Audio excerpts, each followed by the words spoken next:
al tiempo antes de que el universo fuera creado por Dios, lo que indica claramente la persistencia del verbo en Génesis capítulo 1, verso 1. El verbo, bueno, ese término en griego es logos, es muy rico en su significado: palabra, mensaje, proclamación, declaración, mandato, asunto, etc. En la época del Nuevo Testamento, el logos tenía connotaciones muy especiales, tanto para los judíos como para los gentiles. Para el judío, por medio de la Septuaginta y otros escritos en griego, significaba la presencia poderosa y creativa de Dios. El lector no judío pudo muy bien haber pensado del término en un sentido filosófico como una unidad coherente que llena y ordena el universo. El apóstol Juan trasciende esta comprensión.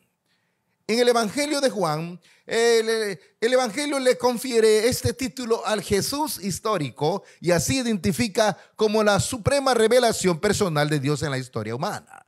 El verbo era Dios. Bueno, el logos es igual como el Padre en esencia y deidad.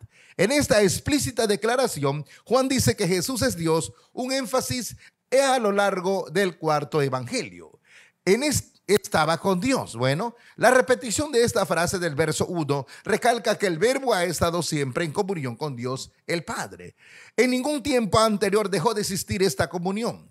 El verbo y el Padre comparten una relación eterna y personal en una unidad total y perfecta. En otros pasajes, los términos hijos y padre describen esta misma relación. Ahora, en el siglo IX, muchos críticos afirmaron que el Evangelio de Juan fue escrito alrededor del año 170 después de Cristo. Luego, en 1935, el doctor Roberts describió que en Egipto un fragmento de papiro que contenía porciones del capítulo 18, del verso 31 al 38, que refutó la teoría. Este fragmento, el papiro Relance, fue escrito hacia el año 125 después de Cristo. El Evangelio debe haber escrito mucho antes, en el año 125 después de Cristo, o incluso en el año 110 después de Cristo. Ahora, dejando el tiempo necesario para que se copiara y se llevara a Egipto. Ahora, es importante que nosotros vayamos viendo todo lo que contiene el libro de Juan y la riqueza que nos comparte este libro de una manera tajante y clara y concisa. Bueno, en el libro de Juan hay 45 predicciones distintas en 180 versículos de los 866 versículos que contiene el libro de Juan. El Evangelio de Juan solo contiene 25 citas del Antiguo Testamento, por el cual se le denomina que el libro contiene 20% de profecías. Los estudiosos conservadores normalmente fechan el libro entre los años 85 y 95 después de Cristo. El libro no hace referencia a la destrucción de Jerusalén al año 70 después de Cristo, lo que da a entender que ese importante acontecimiento habría ocurrido muchos años antes. Además, la afirmación acerca de Pedro en el verso 21, 18 y 23 aparece indicar que el evangelio fue escrito cuando Juan era ya viejo. Solamente entonces Juan tendría que explicar la muerte de Pedro o desvirtuar un rumor legalmente establecido en la iglesia primitiva. Otros han sugerido en la fecha desde el año 70 después de Cristo sobre la base del capítulo 5, el verso 2, que indica que Jerusalén aún estaba en pie. Pero una duda sobre la interpretación del tiempo del verbo hay. Es probable que la razón por la que Juan usó el presente en este versículo era dar una descripción vivida de Jerusalén, no para describir su condición presente. Sin más evidencia que en el tiempo del verbo, en el capítulo 5 y verso 2, la fecha en los alrededores del año 90 después de Cristo parece ser la más razonable. Pero la frase creen en su nombre aparece 3 veces en el Evangelio de Juan. Su nombre no se refiere al término por el que se le llama, sino a lo que su nombre representa. Jehová es salvación. En este contexto, la frase significa creer que Jesús es el verbo, la vida, la luz. O sea, Él es el Cristo, Él es el Hijo de Dios. Les dio también potestad, dice, indica la autorización legítima para tener la posición de hijo de Dios. Ninguno de nosotros es por naturaleza hijo de Dios. Por naturaleza éramos hijos de ira y condenados a estar alejados de Cristo. Imagine que es un indigente y recibe el derecho de heredar la riqueza de un rey y la posición de su realeza. Por creer, los pecadores sin mérito pueden ser miembros de la familia de Dios. Ahora, cuando Juan se refiere a los hijos de Dios, nunca emplea ni en su evangelio ni en sus cartas el sustantivo ios o ios para referirse a ellos, sino kegnon, que proviene del TikTok, engendrar. Uno llega a ser huíos o por adopción, pero tecnon por regeneración. Para Juan, la salvación consiste en la comunicación de la vida, ser engendrados por Dios para que la imagen del Mesías se reproduzca en nosotros. Si bien esa transformación comienza con un acto instantáneo de Dios, es, sin embargo, un proceso gradual que culmina en el último día. Quiere decir, cuando Jesucristo venga por su pueblo. Para tener mayor comprensión de esta prédica, me voy a fundamentar en el verso 13 y voy a mencionar 2 puntos. Punto número 1, esencial para la visión espiritual. Punto número 2, necesaria para la salvación. Su tema es un nuevo espíritu de origen divino. Bueno, vamos a empezar con el primer punto. Esencial para la visión espiritual. Veamos lo que dice Juan capítulo 3, verso 3. La Biblia dice así. Respondió Jesús y le dijo: de cierto te digo, que el que no naciere de nuevo no puede ver el reino de Dios. Bueno, la palabra griega traducida de nuevo puede significar o de arriba o otra vez. El nuevo nacimiento o regeneración que habla Tito capítulo 3 verso 5 es el hecho de que por el cual Dios imparte vida espiritual al que confía en Cristo. Sin este nacimiento espiritual, la persona no puede recibir las cosas espirituales. Tampoco puede entrar en el reino de Dios. ¿Qué sabía Nicodemo acerca del reino de Dios? Por las escrituras sabía que Dios le reiría, que lo restauraría en la tierra, que representaría el pueblo de Dios.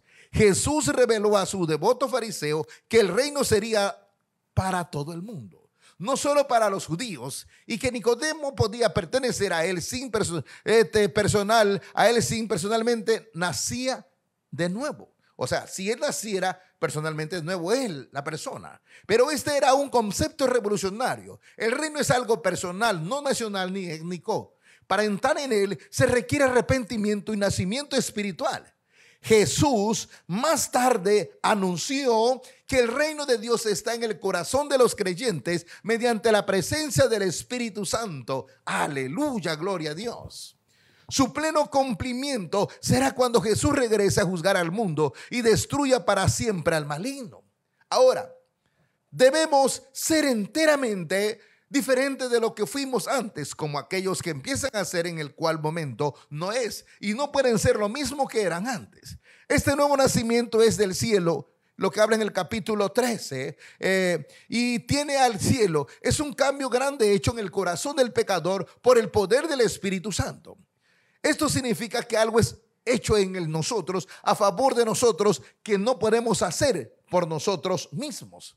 Algo obra por lo que empieza una vida que durará por siempre. De otra manera, no podemos esperar un beneficio de Cristo. Es necesario para nuestra felicidad aquí en el más allá. Nicodemo entendió mal lo que dijo Cristo, como si no hubiera otra manera de regenerar, moldear de nuevo un alma inmortal que volver a dar un marco al cuerpo para ser diferente a lo que era antes. Ahora, dice que tiene que ser nacido del agua y del Espíritu. Bueno, quizás se refiera a quizá 3 cosas. Por ejemplo, al contraste entre el nacimiento físico, agua, y el nacimiento del Espíritu. O 2, a ser regenerados por el Espíritu y renacido por el bautismo. El agua también podía representar la acción limpiadora del Espíritu Santo de Dios. Pero sin duda, Nicodemo debe haber estado familiarizado con la promesa de Dios en Ezequiel 36, versos 25 y 26. Pero Jesús explica la importancia del nacimiento espiritual, manifestando que no entraremos al reino por ser buenos, sino por experimentar ese nuevo nacimiento que viene desde arriba. Y ese es un nuevo nacimiento divino. Y entra un espíritu nuevo, un espíritu divino que nos hace que cambiemos de rumbo de nuestro caminar, de nuestra ignorancia. Veamos ahora lo que nos dice 2 de Corintios capítulo 5, verso 17. La Biblia dice así: de modo que si alguno está en Cristo, nueva criatura es. Las cosas viejas pasaron, he aquí pero todas son hechas nuevas. Antes de convertirse, el apóstol Pablo tenía conocimientos humanos erróneos acerca de Jesús. Pero después de su encuentro con él, le reconoció como el Hijo de Dios y no como un hombre, ¿sí? En Cristo, nueva criatura, la transformación llevada a cabo en la vida del pecador que ahora está en Cristo es ejemplo de una nueva creación. Esta novedad se ve tanto en su cambio de perspectiva en cuanto a los demás, como en el cambio de una vida centrada en sí mismo a una vida de interés en otros. Ahora, cuando dice en Cristo, el apóstol Pablo presenta los resultados de la muerte de Cristo para el creyente y la muerte del creyente con él, puesto que están unidos con Cristo en su muerte y en su resurrección. Los creyentes participan en la nueva creación, es decir, ellos reciben los beneficios de ser restaurados por Cristo para hacer aquello para lo que originalmente Dios los creó. He aquí, todos son hechas nuevas, donde dice, bueno, la vida de un creyente debería cambiar, porque es transformado a la imagen de Cristo. En vez de vivir para uno mismo, un creyente vive para Cristo. En vez de evaluar a los demás con los valores del mundo, un creyente mira este mundo a través de los ojos de la fe. Todo lo que el apóstol Pablo indica y sus colaboradores hicieron para honrar a Dios, el amor de Cristo controlaba sus vidas. Con Cristo murió por vosotros, y como Cristo murió por vosotros, nosotros también debemos morir a nuestra vieja vida.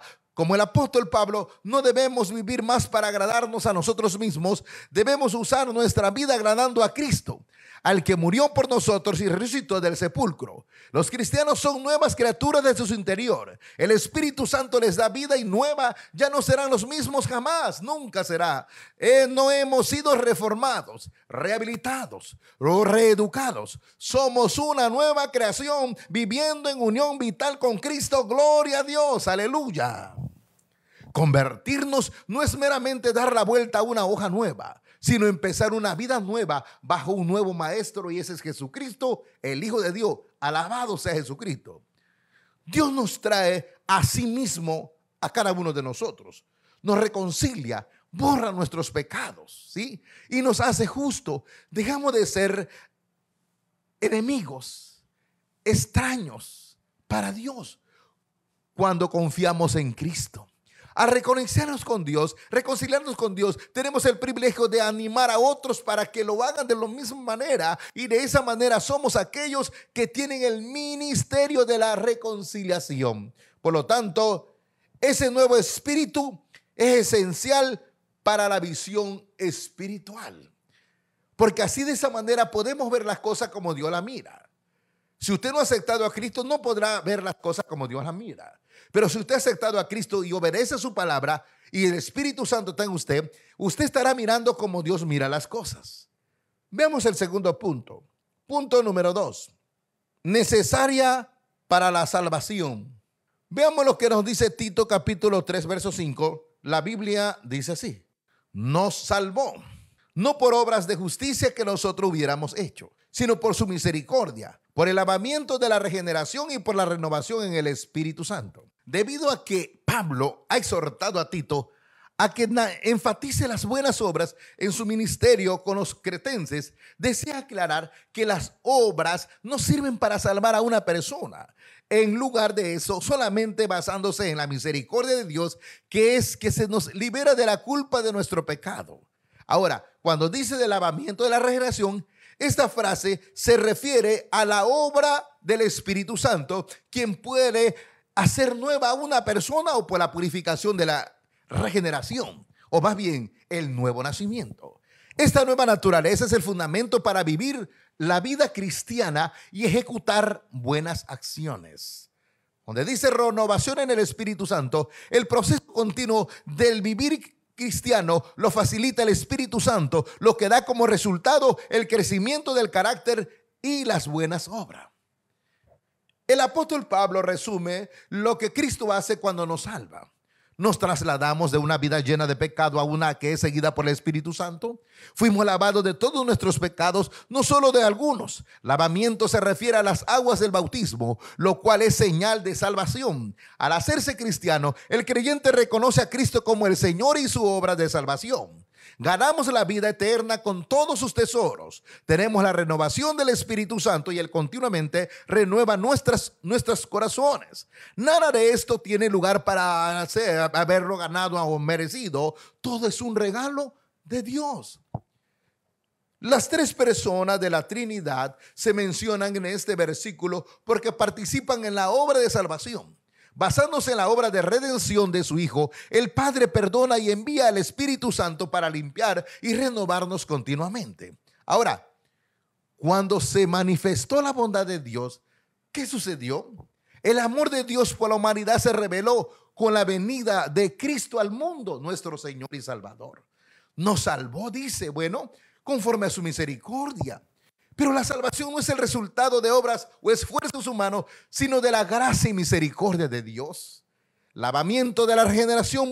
Este pasaje se puede interpretar como el lavamiento espiritual que ocurre en la vida del creyente por medio del Espíritu Santo. Regeneración significa nuevo nacimiento. Alabado sea Jesucristo. Ahora, por la palabra de Dios. Veamos lo que nos dice Primera de Pedro capítulo 1, verso 23. La Biblia dice así: siendo renacidos, no de simiente corruptible, sino de incorruptible, por la palabra de Dios que vive y permanece para siempre. La santa confianza en Dios como Padre y el temor que se le debe como juez armonizan y considerar siempre a Dios como juez lo hace querido como Padre para nosotros. Si los creyentes hacen el mal, Dios los visitará con correctivos. Entonces los cristianos no deben dudar de la fidelidad de Dios a sus promesas, ni den lugar al temor esclavizante por su ira, pero reverencian su santidad. El profeso que no teme está indefenso y Satanás lo cautiva a su voluntad. El profeso desalentado no tiene corazón que le valga para servir de sus ventajas y es llevado fácilmente a rendirse. El precio pagado por la redención del hombre fue la preciosa sangre de Cristo. No solo la conversación francamente mala, sino la que no aprovecha es altamente peligrosa, aunque se diga que es por costumbre. Cuando está diciendo necio es resolver, yo viviré y moriré en tal forma porque así hicieron mis antepasados. No. Dios tenía propósitos de favor especial para su pueblo antes que manifestara tal gracia a ellos. Pero la claridad de la luz, los soportes de la fe, el poder de las ordenanzas son todos mucho más grandes que lo que antes fueron desde que Cristo vino a la tierra. El consuelo de esto es que habiendo sido hechos uno con Cristo por fe, su gloria presente es una garantía de que donde Él esté, también estaremos nosotros, lo que nos dice Juan capítulo 14. Ahora, el alma debe de ser purificada antes que pueda abandonar sus propios deseos, indulgencias. La palabra de Dios implantada en el corazón por el Espíritu Santo es un medio de vida espiritual que nos estimula al deber, obrando un cambio total en las disposiciones y afectos del alma, hasta que lleva a la vida eterna. En contraste con la experiencia del hombre espiritual, renovado como nacido nuevo. Ahora, nótese en la vanidad del hombre natural. En su vida y en su caída es como el pasto, la flor de la hierba que pronto se marchita y muere. Debemos oír y recibir y amar la santa palabra viva y más bien arriesgar todo que perderla. Hay que quitar todas las demás cosas del lugar debido a ella. Debemos alojarla en nuestro corazón como nuestro único tesoro y prenda segura del tesoro de gloria que hay para los creyentes en el cielo. Es la palabra del Señor, la palabra segura de nuestro Dios. Cuando el Espíritu Santo viene a nosotros, los creyentes, cuando el Espíritu Santo viene y toma control sobre nuestras vidas, empieza a obrar. A veces el cristiano se desespera con las pruebas, pero yo quiero decirle que el Espíritu Santo viene paso a paso a paso.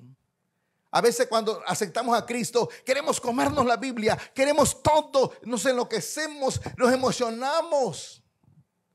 Pero cuando viene la prueba, ¡pum! ¡Pum! Caes como un pájaro cuando el cazador tira a matarlo. Pero escuche esto, Dios no es comida ni bebida, o más bien la palabra, sino es poder para salvación a todo aquel que cree. Esa es la palabra de Dios. Y la palabra de Dios debe ser estudiada. No leerla tan solo, estudiarla, investigarla, hacer estudios, ¿sí? Hacer estudios de la palabra, examinarla, las cosas que Dios tiene para nosotros. Para que no vivamos ni caminamos como nubes sin aguas, no, arrastradas por el viento o arrastrados por los problemas. No, debemos arriesgar nuestra vida. No importa que nos digan lo que nos digan. O murmuren, no hagas caso a las murmuraciones. Si Dios te dio una palabra, obedécele. Juan no obedeció el Bautista a nadie. Él traía la visión, lo que Dios le dijo. Cristo no le obedeció absolutamente a nadie. Él traía las ordenanzas de su Padre. Y si tú eres un llamado de Dios, un escogido de Dios, y Dios te habla diario, y Dios te dice, no obedezcas a nadie. Obedece lo que el Espíritu Santo te dice, lo que la Biblia, la palabra te dice. Porque si el Espíritu Santo te guía, te va a indicar su palabra, paso a paso, y te va a decir lo que tú debes de hacer. Como un espíritu nuevo, como un espíritu renovado, o como una nueva criatura. Yo quiero culminar, pero no antes, que usted comprenda. Cuando habla el capítulo 1, y donde habla el verso 13, dice, los cuales son engendrados de Dios. Bueno, este nuevo nacimiento espiritual no es de sangre, o sea, por generación física o de padres. Tampoco el nuevo nacimiento es de voluntad de carne, o sea, por esfuerzo personal. Tampoco es el nacimiento de voluntad de varón, o sea, algo logrado por el esfuerzo humano. El nuevo nacimiento es la obra de Dios, solo la obra de Dios. Es un don que se recibe, no una recompensa lograda por esfuerzos espirituales, de ninguna manera. El nuevo nacimiento se basa en una relación con Cristo, no en una posición personal. Pero sin embargo, esta relación procede de la posición de Cristo como mediador. Cristo es vida. Los que confían en Él nacen de Dios, los que significa recibe, fíjate, vida espiritual. Ahora, nosotros como Juan el Bautista también no somos la fuente de la luz de Dios. Simplemente reflejamos esa luz. Jesucristo es la luz verdadera, nos ayuda a ver nuestro camino a Dios y nos muestra cómo transitar a lo largo de ese camino en el transcurso de nuestra peregrinación. Pero Cristo quiere reflejar su luz a través de sus seguidores a un mundo incrédulo, quizás por los incrédulos que no son capaces de soportar la poderosa gloria resplandeciente de su luz pura. La palabra testimonio se refiere a nuestro papel de reflejar la luz de Cristo. Nunca debemos representarnos ante otros como la luz, no, sino indicarles que miren a Cristo, a la luz de Jesucristo. A pesar de que Cristo creó el mundo, la gente que creó no lo reconoció, aunque Dios escogió para preparar el resto del mundo para la venida del Mesías, lo rechazaron. Pese a que todo el Antiguo Testamento hablaba de su venida. Todos los que aceptan a Cristo como Señor de sus vidas renacen espiritualmente y reciben nueva vida de Dios. A través de la fe en Cristo, este nuevo nacimiento nos cambia desde adentro, recondicionando nuestras actitudes y deseos y motivos. El nacimiento hace que uno esté vivo físicamente y permite ser parte de la familia de Dios. Al nacer de Dios, formamos parte de la familia, ¿sí? Eso es, al nacer nosotros de nuevo. Pero hay algo que nosotros podemos ver, debemos ver nosotros, ¿sí? ¿Ha pedido que Cristo le haga una nueva persona? Este nuevo comienzo está a disposición de todo aquel que cree en Cristo. El verbo fue hecho carne, dice Juan. Bueno, significa se convirtió en humano. Cristo vino a ser el maestro perfecto. La vida de Jesús vemos como Dios piensa y por lo tanto como deberíamos pensar. ¿Sí? Cristo fue el ejemplo perfecto. Él es el modelo de lo que debemos ser. Nos muestra cómo vivir y nos da poder para vivir de esa manera. Cristo fue el sacrificio perfecto. Jesús vino como un sacrificio para todos los pecadores y su muerte satisface las demandas de Dios para la cancelación del pecado. El unigénito, del Padre significa que Jesús es el único y singular Hijo de Dios. El énfasis está puesto en lo singular. Jesús es único y disfruta de una relación con Dios que es diferente de la de los creyentes llamados hijos, que forman ser engendrados de Dios. Ahora, cuando Jesús nació, Dios se hizo hombre. No era mitad hombre y mitad Dios, era todo Dios y todo hombre. Antes de que Cristo viniera, la gente podía conocer a Dios en parte. Luego de su venida, lo conoció en su totalidad porque vino visible y tangible en Jesús. Cristo es la expresión perfecta de Dios en forma humana. Los dos errores más comunes son minimizar su humanidad o minimizar su divinidad. Jesús es tanto Dios como hombre. Aleluya, gloria a Dios. El amor y la justicia forman parte de la naturaleza divina que Dios usa para lidiar con nosotros. Moisés enfatizó la justicia y la ley de Dios, mientras que Cristo vino para resaltar la misericordia, el amor y el perdón de Dios. Moisés solo pudo ser el vehículo de la ley, mientras que Cristo vino para cumplirla. La naturaleza y la voluntad de Dios se revelaron en la ley. Ahora la naturaleza y la voluntad de Dios se revelan en Jesucristo, nuestro Señor y Salvador. Alabado sea Cristo. En lugar de venir en tablas frías de piedra, la revelación de Dios, su verdad, viene a la vida de la persona. A la medida que conocemos mejor a Cristo, ¿sí?, nuestro entendimiento de Dios se incrementa más. Juan el Bautista manifestó que no era digno ni de ser esclavo de Cristo. Sin embargo, en Lucas 7:28, Jesús dijo que Juan fue el más grande de los profetas. Si una persona como Juan el Bautista se siente indigno de ser esclavo de Cristo, ¿cuánto más nosotros deberíamos de poner nuestro orgullo para servir a Cristo? Cuando entendemos de veras quién es Cristo, o cuando entendamos de veras quién es Cristo, nuestro orgullo y prestigio desaparecerán. Nada revela con mayor plenitud las tinieblas de la mente de los hombres cuando apareció la luz y hubo necesidad de un testigo para llamar la atención de ella. Cristo era la luz verdadera, esa gran luz que merece ser llamado así, por su espíritu y gracia y iluminidad a todos los que están iluminados, para salvación, y los que no están iluminados por él parecen en las tinieblas. Cristo estuvo en el mundo cuando asumió nuestra naturaleza y habitó entre nosotros. Ahora, el Hijo del Altísimo estuvo aquí en este mundo inferior. Estuvo en el mundo, pero no era del mundo. Vino a salvar a un mundo perdido porque era un mundo de su propia hechura. Pero sin embargo, el mundo no le conoció. Cuando venga como juez, el mundo le conocerá. Muchos dicen que son de Cristo, aunque no lo reciben porque no dejan sus pecados ni permiten que Él reine en ellos, sobre ellos. Los hijos de Dios, o todos los hijos de Dios, son nacidos de nuevo y transformados en el nuevo nacimiento espiritual. Ahora, ¿qué recibe el ser humano cuando recibe en su corazón a Jesucristo como Salvador personal? Eso es, cuando llega el Espíritu de Dios, hay un cambio. Cuando aceptas a Cristo, hay un cambio.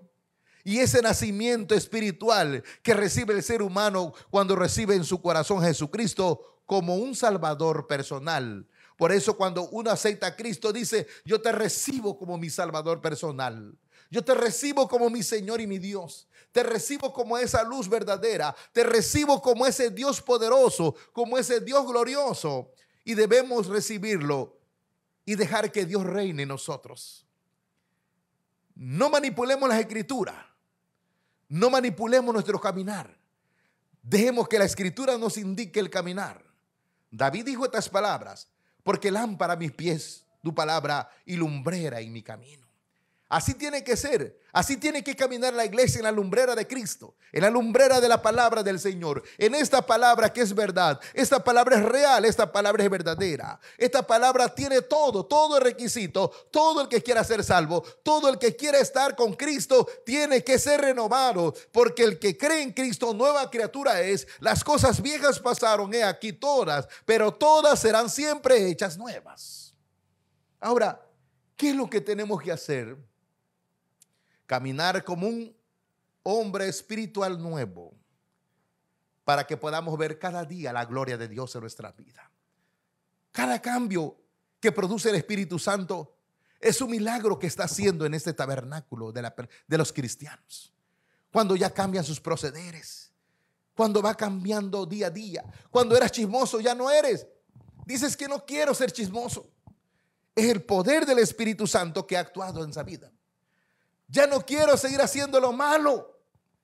Viene, pum, el poder del Espíritu Santo y lava, renueva y ya no hace lo malo. Eso significa el milagro poderoso que hace Dios a través del lavamiento de la palabra y a través del Espíritu Santo cuando nos ilumina las escrituras y reflexionamos y actuamos en un cambio radical. Yo quiero culminar, pero no antes mencionar el interrogante. ¿Sientes que has nacido de nuevo de origen divino? Si sientes que has nacido de nuevo de origen divino, estás caminando en la luz de Cristo. Pero si tú sientes que no has nacido, no lo has comprendido, es porque nadie te ha explicado las escrituras y nadie te ha dicho cómo caminar en la verdad del Señor. Aquí está el libro, esta es la carta de amor, esta es la Biblia, es la carta de amor que el Padre la mandó a través de Cristo. Esta es la historia que tenemos de los hechos de Dios. Esta es la historia que tenemos. El Espíritu Santo recordará todas las cosas de Cristo. Las recordará al creyente renovado, al creyente que ha recibido a Cristo en su corazón. Por lo tanto, si sientes que has nacido de nuevo de origen divino, tu vida ha cambiado y tu vida sigue en cambio cada día y terminará su cambio cuando Jesucristo venga en las nubes por la iglesia o nos resucite de los muertos. Demos gracias al Señor por su palabra.